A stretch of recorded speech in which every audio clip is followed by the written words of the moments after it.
जय Hind and hello guys, स्वागत है आपका आपके अपने यूट्यूब चैनल ज्ञानदेव होस्ट में। एंड इस वीडियो में मैं आपको बताने वाला हूं सीटेट सितंबर 2026 ऑनलाइन फॉर्म के बारे में कि कैसे आपको यहां पर ये जो नया फॉर्म आया है आपका सितंबर के लिए, इसका फॉर्म फिल करना है। इस वीडियो के अंदर आपको कंप्लीट जानकारी दी जाएगी जिससे कि आप इस फॉर्म को बिना किसी मिस्टेक के भर पाएंगे। तो चलिए शुरू करते हैं गाइज। अगर आपने अभी तक वीडियो को लाइक शेयर नहीं किया हो तो कर दे और चैनल को सब्सक्राइब करके बेल आइकन ऑन कर ले। फिर जो लिंक वीडियो को डिस्क्रिप्शन में दिया आप ओपन करेंगे, आपको जानने को मिलेगा कि गाइज ये जो फॉर्म है आप 11 मई 2026 से लेकर के 10 जून 2026 तक भर सकते हैं। एंड इसमें फीस को जमा करने के लिए भी लास्ट डेट 10 जून 2026 ही रखी है। इसके अलावा अगर फॉर्म के अंदर कोई गलती हो जाती है, वैसे आपको यहाँ पर जब आप फॉर्म भरेंगे तब भी डबल इन्फॉर्मेशन डालने को दी जाती है ताकि अगर एक जगह पर गलती हो रही है तो दूसरी जगह पर आप उसको सुधार कर ले। तो उसके बावजूद आप यहाँ पर अगर गलती हो जाती है तो 15 जून से लेकर के 18 जून 2026 तक अपने फॉर्म के अंदर करेक्शन कर सकते हैं।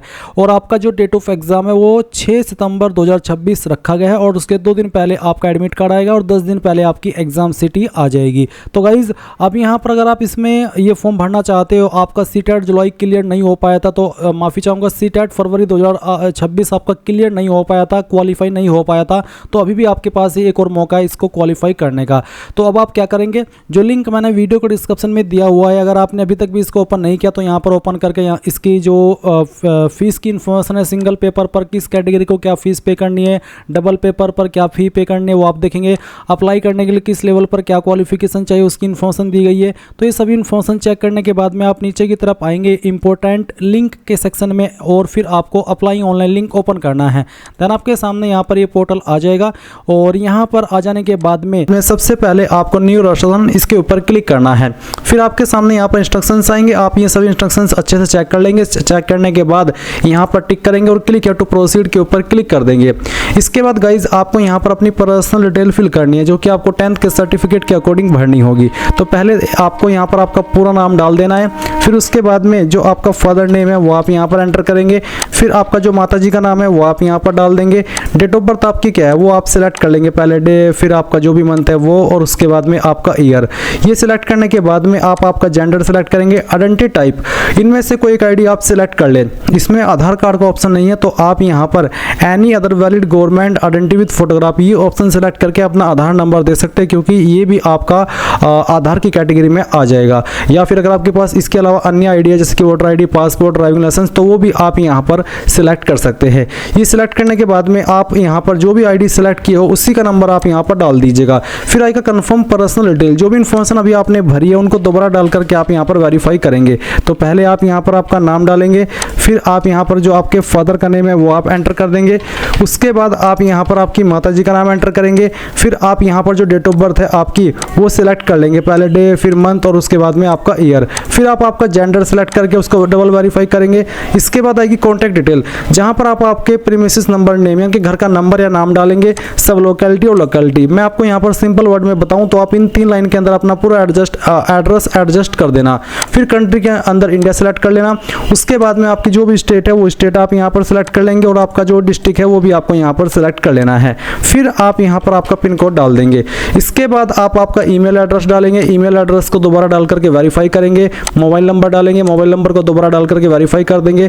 कोई अन्य नंबर देना चाहते तो आप यहाँ पर नीचे डाल देंगे, नहीं तो आप चाहते हो उस ऑप्शन को खाली छोड़ सकते हैं। फिर आएगा परमानेंट एड्रेस और एक बॉक्स है सेम एज प्रेजेंट एड्रेस का। तो अगर आपका प्रेजेंट एड्रेस और परमानेंट एड्रेस सेम है तो आप इसको टिक कर देना, अगर अलग है तो अनटिक करके अलग से भर देना। इसके बाद आप यहाँ पर एक पासवर्ड चूज करेंगे। पासवर्ड आपका कैसा उसका आप डेमो देख लीजिए। पासवर्ड के अंदर इंग्लिश का कैपिटल लेटर, स्मॉल लेटर, एक स्पेशल कैरेक्टर और साथ ही उसमें डिजिट भी होना चाहिए। तो कुछ इस तरह का पासवर्ड आप बना लेंगे, उसको दोबारा डाल करके वेरीफाई करेंगे। एक सिक्योरिटी क्वेश्चन चूज कर लेंगे अपनी मर्जी से और जो भी आप यहाँ पर चूज करते हैं क्वेश्चन उसका आंसर भी आपको यहाँ पर अपनी मर्जी से बनाना है। ये आपको तब काम आता है जब आप आपका पासवर्ड भूल जाते हैं और आप उसको रिकवर करते हैं, तो उस समय आपको ये सिक्योरिटी क्वेश्चन सेलेक्ट करके इसका यही वाला आंसर देना होता है जो भी आपने अपनी मर्जी से बनाया है, तो आपका पासवर्ड रीसेट हो जाता है।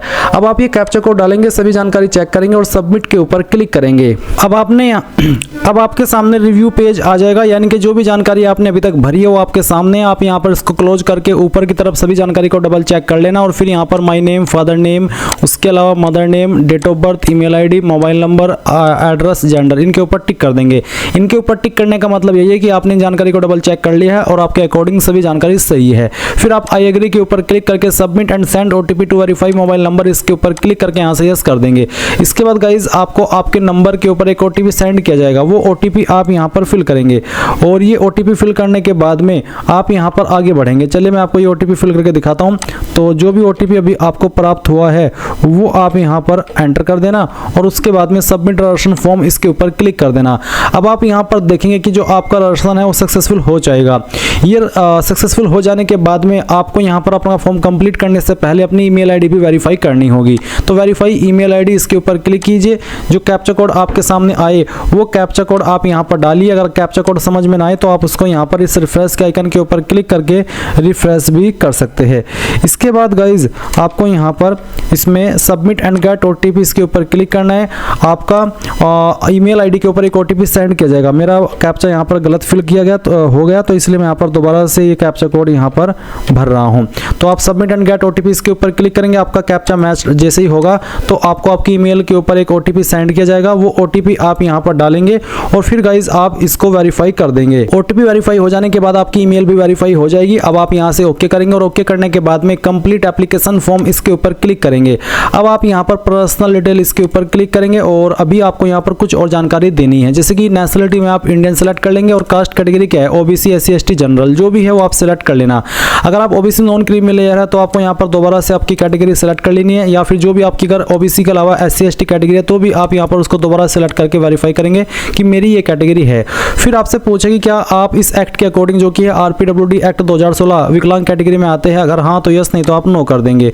उसके बाद क्या आप विकलांग है जिसमें कि आपको लिखने में प्रॉब्लम है और आपको स्क्राइब चाहिए एक और अतिरिक्त बंदा, अगर हाँ तो यस, नहीं तो आप नो करेंगे।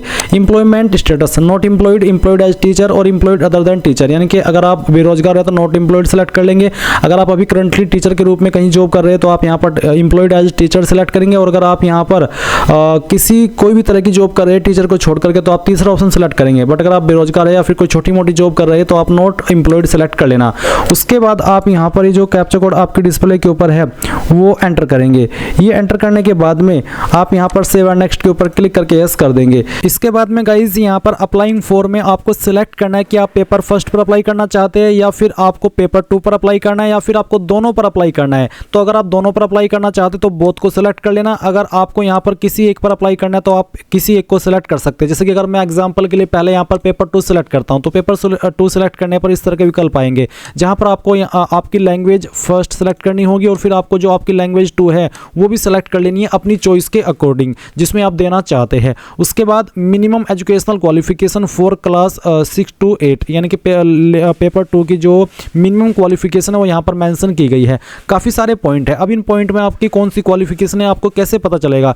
जैसे कि यहाँ पर पहला है कि ग्रेजुएशन एंड पास्ट और pursuing of 2 year diploma in elementary education, यानी कि जो आपकी ग्रेजुएशन है वो आपने पास कर ली हो और साथ ही साथ जो आपका 2 ईयर का डिप्लोमा है या तो वो आपने पास कर लिया हो या भी आप वो कर रहे हो, तो आप ये पहले वाली जो क्वालिफिकेशन आईडी उसको सिलेक्ट करेंगे। दूसरा है कि आपके एटलीस्ट 50% मार्क्स हो इधर इन ग्रेजुएशन या फिर पोस्ट ग्रेजुएशन, या तो ग्रेजुएशन के अंदर या पोस्ट ग्रेजुएशन के अंदर। साथ ही साथ आप या तो बीईडी पास कर चुके हो यानी कि बीएड, या फिर अभी आप बीएड कर रहे हो तो आप यहाँ पर कोड नंबर 2 सिलेक्ट करेंगे।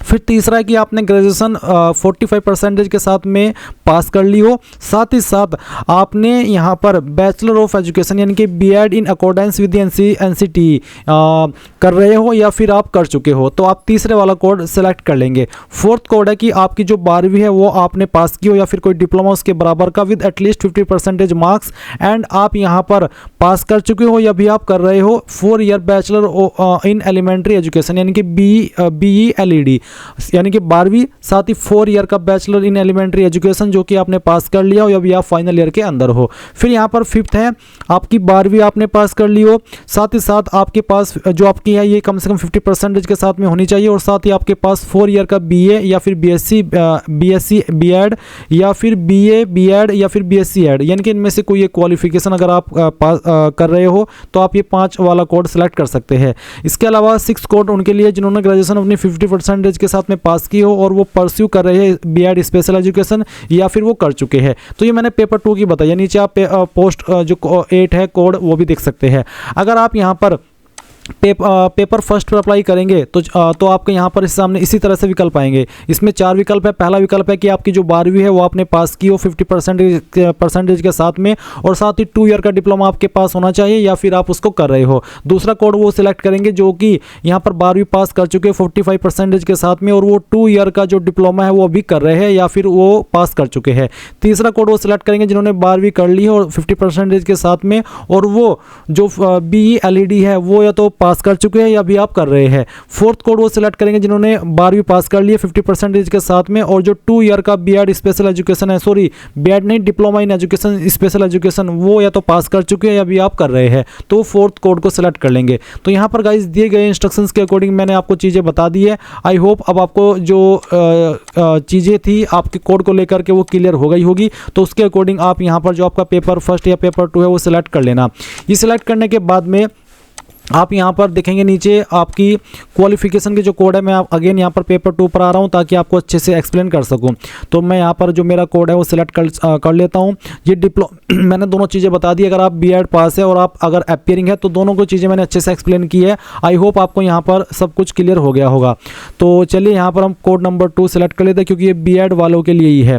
उसके बाद में यहाँ पर आप देखेंगे subject offered for paper 2। Paper 2 के लिए सब्जेक्ट जो ऑफर हो रहा है एक तो है मैथमेटिक्स एंड साइंस और दूसरा है सोशल साइंस। तो जिसमें भी आपको करना है वो आप सेलेक्ट कर ले। फिर क्वालिफाइंग एग्जाम के अंदर आप यहाँ पर डिग्री इन एजुकेशन करेंगे अगर आप B.Ed वाले कैंडिडेट हैं, चाहे पास कर चुके हो या भी आप कर रहे हो। फिर ये जो कैप्चा कोड है वो आप यहाँ पर डालेंगे और डालने के बाद में आप यहाँ पर सेव एंड नेक्स्ट इसके ऊपर क्लिक करके यहाँ से यस कर देंगे। फिर गाइज यहाँ पर आपके सामने क्वालिफिकेशन की जानकारी फिल करने का ऑप्शन आएगा। तो यहाँ पर आपको क्या करना है, आपको इसमें बताना है कि आप अगर कर रहे हैं डिग्री तो आप अपीयरिंग सेलेक्ट कर लेंगे। फिर आपको ईयर ऑफ पासिंग यहाँ पर सिलेक्ट करना होगा।